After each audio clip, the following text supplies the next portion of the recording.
Hi guys! Welcome back to my channel. For today's video, maraming nagtatanong kung paano daw ba mag-reset ng phone sa Realme. So just keep on watching. So ang unang step guys is punta lang kayo sa settings. Then kung hindi nyo siya dyan guys mahanap sa settings, search nyo lang dun sa search settings ang reset. Type nyo lang reset. Then after nyo naman guys ma-type yung reset, lalabas naman dyan yung mga option na may word na reset.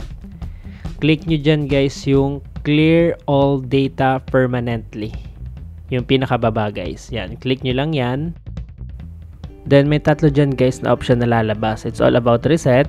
Yung una is yung reset network and Bluetooth settings. Next yung reset app preferences. Then yung last is yung clear all data permanently.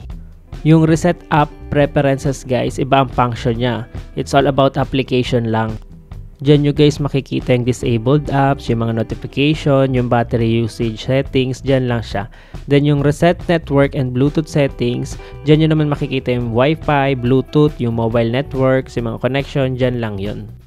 Then kung gusto mo naman guys mawala yung files mo, lahat ng files ng phone mo, ang i-click mo is yung clear all data permanently. Yan ang mawawala, yung Google account, yung mga music, photos, yung mga user data. Click nyo lang yung erase all data, as in mawawala po yan para nyo siyang binili ng bago. Mawawala guys yung personal information, then yung mga downloaded apps. Then kung tinatamad naman kayo guys mag-search dun sa search settings, punta lang kayo sa settings, hanapin nyo dyan guys yung system. Click nyo lang yung system. Then sa lower part niya, dun yung makikita yung reset.